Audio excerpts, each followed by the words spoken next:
Fáilte chuig an bhíscáil scáileáin de heisiúna trí de Chnúsála FGL tíreolaíochta an SSM 2019-2020. Tá leabharán achfanna ann a ghabhann leis an bhíscáil scáileáin seo, agus atá ar fáil le híoslódóil ar an rannán tíreolaíochta de láithreán gréasán an SSM. Mar a eicid tú ón ar nintinní fálamma is seisiúna trí, ba míad ag dúrú ar uair discint ar phróiseas aifmá a Herbert agus déananig muid inniucha ar uair discint ar an gcaoi a ndéana an scoileoirí machnamh ar a gcuid fálamma i dtíreolaíocht na sreatha seoisirí. Ag fila ar an bhróiseas chun MRB a héana dhéanamh a thosaigh muid i seisiúna dó. Díreoimid inis ar an athbhreith nua ar eolam agus ar bheasúnú ábhair. I gcruinnithe athbhreith nua ar eolam agus ar bheasúnú ábhair nó aifmá, tugamid samplaí d'obair ar scoileoirí féin agus déanamid compróid agus play ar uair mreithúnas leanúir go ghlacatha. Tionóltar cruinnithe athbhreith nua ar eolam agus ar bheasúnú ábhair nó aifmána tar éis gach MRB a chríoch nua, agus becheart iad a dhéanamh laistigh de bhí amháin ó chríoch nua an MRB. Mar bhúntóirí sa tráthnóisireach rachimid man cruinnithe aifmá ina reinimid agus ina bléimid samplaí d'obair na scoileoirí, agus ina dagamid ar chomhuiscint faoi chóilíocht fálamma na scoileoirí. Cuir an cruinnithe aifmá ar orgamas mar bhúntóirí ibrú i gcúir le chéile mar rainn ábhair. Le himeachtáma, forbróig de hiiscint ar na gnéithe chóilíochta agus ar na caideáin. De thura an phlé a dhéantar le linn an cruinnithe aifmá ba chomhtheasamhacht níos fearr sna bhreithúnais chuna cuireadh ar cheall bonn faoin aiseolalas leanúnach a thugamid dóir scoileoirí. Tugann an cruinniú aifmá an spás agus an cóhéacs dúin or glachtas teagais fálamma agus bheasúnathe a roinnt. Tugann an próiseas aifmá dearbhú de hismóirí go bhfaigheann na scoileoirí aitheantas cuí ar a bhfuil dachtaí buinte amach acu de réir caideáin agus ionchas. Sa chreat don tráthnóisireach agus ag breathanú ar an scoileaguine 2016 creat chóilíochta, moltar agus cuirtar cleachtais cócuiteanna agus chomhaibríocha na múntóirí chun cinn. Ba cruinniú aifmá thart ar 2 uair an chloig ar fad. Ní bhaidh ag éis le cruinniú aifmá ach athbhreith nua ar obair na scoileoirí a bhainneann go sonrach leis an MRB. Becheart an cruinniú a bheith chomh gar agus is féidir de chríoch nua an MRB agus gan a bheith níos faide ná míamháin tar éis an MRB. Is undú go ndéanfar for úníocht ar ról an ascóra i measc na múntóirí tíreolaíochta sa Rhein, ionas gur féidir le gach múntóir a gcuid scileanna féin a Herbert mar ascóthúir. Is í banistíocht na scoile a gcuireadh 2 uair an chloig sa bhreist an ascóthúir chun an cruinniú athbhreith nua a olbhú agus a chomhuairdú. Sa chás go bhfuil ábhar is scoil nach bhfuil ach múntóir amháin ó theagasc, is féidir deis a thuirt an bhúntóir pórt a ghlacha ag cruinniú aifmá i scoil eile. Agus tú ag comhaidbriú le múntóirí ó scoileanna eile, bíú cinenne a dhéanamh ar an dáta don aifmá solar do sófar ar phróiseas an MRB. Chuirfidh sé sin ar chumas múntóirí pleanáil den MRB laistigh do cóhéacs éonar. Tá sé tábhachtach a meabhrú freisin gur féidir le múntóirí ábhar atá in éonar is scoileanna difriúla, Skype nó ordáin dhigideacha eile a úsáid chun an cruinniú aifmá a reachtail. Mar is óldad hena féin, déantar an MRB thar trí seachtainna agus becheart breithniúir mar chud den teagasc agus den eolam agus ní chun críochna measúnathe amháin. Nuair dhéanann múntóir measúnú a ar obair a scoileoirí féin ar dús, cuireann siad tuairiscín sealadach i bhain.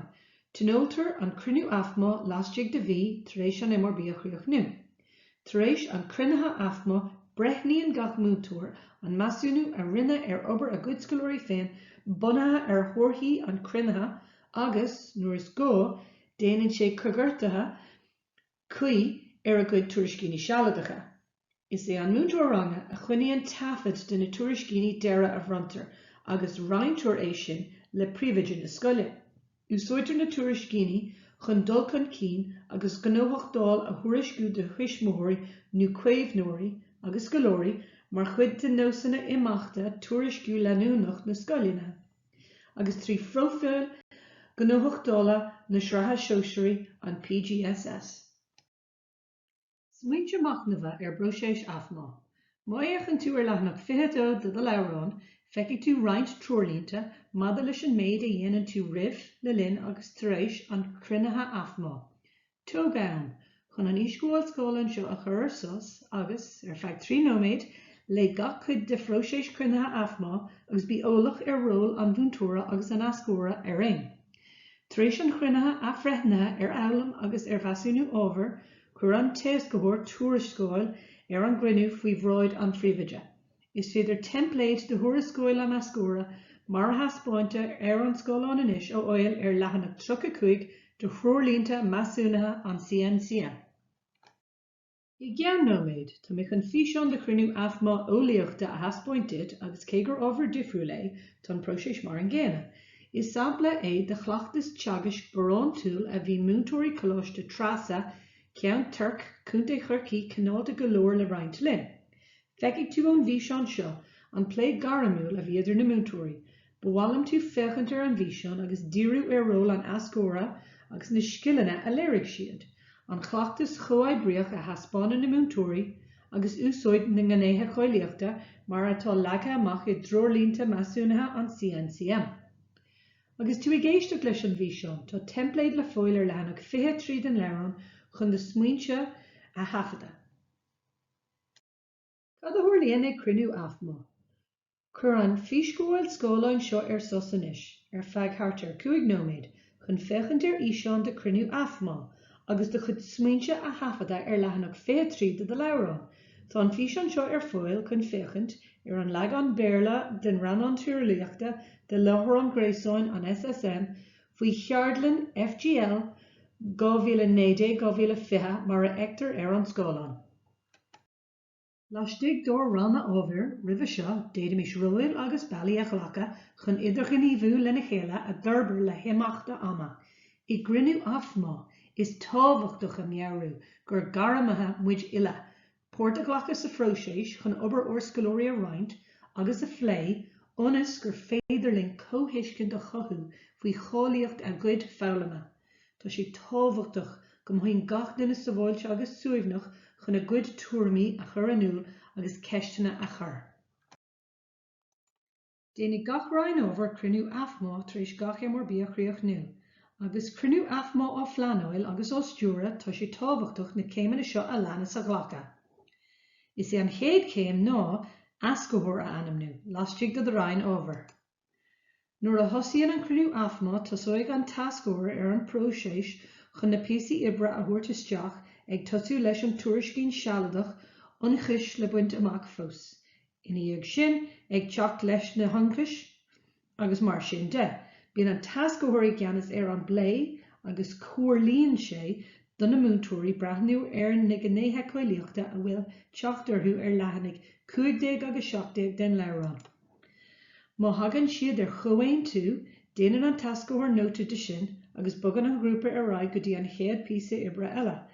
Buinú suaid as an gur chuige ar an iomlán agus is fearr éireann chun teacht ar chomhain tú faoi chaidreán oibre na scoláirí. Chun ranfartíocht agus idir phlé garamúla spreaga, tá sí tábhachtach nuair is féidir go bhfaigh gach múntóir an deis obair a gcuid scoláirí a thuairt isteach agus a phlé.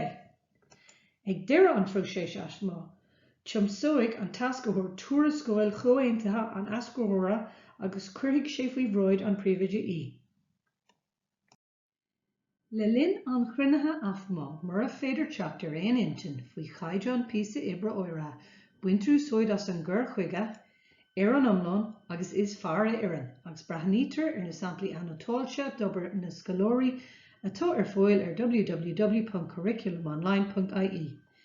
Is féidir leis an ascóthóir cinenne é dhéanamh ar píosa oibre a chur i leataobh nó ar aigéir. D'fhiadh na múntóirí breithúnas níos eolaí ó thuairt faoi chaidreán obair an scoláire níos déanaí sa cruinniú athmá. Rogha eile a bheadh ann, ceistena a chur mada leis na gnéithe coilíochta, mar shampla an conclúdaí léirstéanach iad seo, nó an conclúdaí ábhartha iad seo. Tar éis turthaí an chruinnithe ábhreathanna ar eabhlam agus ar bheasúnú ábhar a aon tú meas an gach múntóir éonar na tuairiscíní sealadacha a chuir siad de bhaim ar obair a gcuid scoláirí agus, nuair is gá, déanann siad na cuigartatha chuí ar an leibhéal gnuachtála a bhronna. Rointear na tuairiscíní deire seo ansin leis na scoláirí sa rang agus úsáidir iad chun dul chun cinn agus gnuachtáil a thuairisciú do hismóirí nó chuéimhnóirí, mar chuid de gnásanna tuairisciú leanúnach na scoile. Déanann an scoil iad a hafad a freisin chun tuairisciú a dhéanamh sa PGSS faoi mar a léirítear ar an scoileán. Céim ríthóbhachtach is é aiseolalas éfachtach a chur ar fáil madidir le mar bí a héan tíorlaíoch sa nuacht. Chun ceiriú le felum na scoláirí, mar sin féin tá níos mó i gceist le haiseolalas éfachtach ná a chur nuail go dtíreach cén tuairiscí na bronna. Is féidir aiseolalas ar loidreachtaí obair an scoláire agus ar réimsí atá feabhsú a úsáid chun ceiriú le na cuid foghlama amach anseo. Feictar an seo leabhar a chathair den iarrainn uirlisí ón trá fócas ar eaglaim de chuid an CNCM ina dtugtar faisnéis a déadhí a úsáid le haghaidh FGL fórna nó de bhúntóirí éinear chun tuiscint níos daine a fháil ar bhacnamh scoláirí. Trí bhacnamh a dhéanamh éiríonn an scoláire níos feasaí ó thaobh na loidreachtaí agus de réimsí atá le feabhsú ionas go ndéanfaidh siad dul chun cinn ina gcuid foghlama. Nuair a bhíonn scoláirí ag macnamh ar a gcuid foghlama is nuair a ghlachann siad póirt is sprochanna a leagann sios ghlachann siad freagrach níos mó as a gcuid foghlama féin. Cuidíonn macnamh ar a gcuid foghlama freisin le scoláirí a bheith níos dírithe agus níos spreagtha ina gcuid oibre. Feabhsítear féin bheas nuair a dhéanann scoláirí macnamh ar an méid atá déanta go maith acu agus ar an méid is gá dóibh a dhéanamh chun feabhsú chur sé seo timpeallacht dhearfach foghlama. Nuair a thugamid na scileanna de scoláirí chun brathnú ar a gcuid oibre féin agus ar obair daoine eile go criticúil agus go cuideachach, tosaíonn siad a thuiscint na gnéithe comhlaíochta. Aithníonn siad na réimsí atá le feabhsú acu féin trí bheith ag obair le daoine eile. De réir mar a bhacnaíonn an scoláire forbróidh siad réimse de phríoscileanna ón trá thóisreach mar shampla mé féin a bhanistú, cumarsáid, obair le daoine eile agus eolas agus muinteoireacht a bhanistú. Is féidir le scoláirí macnamh a dhéanamh ag céim ar bith dá gcuid foghlama. Tá go leor bailí ann inar féidir le scoláirí macnamh a dhéanamh. Is féidir le scríobh faoin na gcuid foghlama, leabhart faoin na gcuid foghlama, físeán a dhéanamh dá gcuid foghlama, sprochanna a leagan amach dá doras foghlama, píormheasúnú, féinmheasúnú a úsáid agus a gcuid macnamh a chlóriú nó a logóil trí fonán nó riamhfonán a chuineáil ag brath ar chuthaigh san scoile. Chur an íscóil scóileáin ar sosanis agus ag buint úsáid as leanach bheith cethir den leabharán cá cuaig nó méid ag tafada na móna a iarthaigh tú ar de scoláirí macnamh a dhéanamh ar a gcuid foghlama. Gné hábhachtach de MRB2 is a meastóireacht agus macnamh scoláirí. Ionas gur féidir leat ceiriú le de scoláirí macnamh a dhéanamh ar MRB2, tá templaid macnamh agus meastóireachta samplach ar leathanach 23 den leabharán.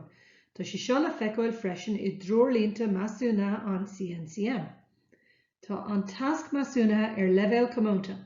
Scríobhtar freagra na scoláirí isteach i leabharán agus cuirtar faoi bhráid choimisiú na scrúdatha stoit é, sin CSS, chun marcáil mar chuid den scrúdú stoit testatha don tíorlaíocht. Tá buint díreach ag an tasc measúnatha le taithí na scoláirí ar an measúnú rangmhonatha a dhéanamh. Is de fan géad den na marcanna atá ar fáil don scrúdú seo a leithgháiltear ar an tasc measúnatha.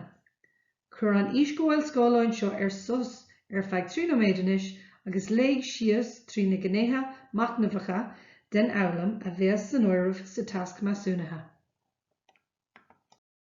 Filimid inis ar orsleánán den turas foghlama agus feicimís mar chuid de phróiseas chun MRB2 mothíreolaíocht a dhéanamh go mbeidh tasc measúnatha le déanamh ag an scoláire.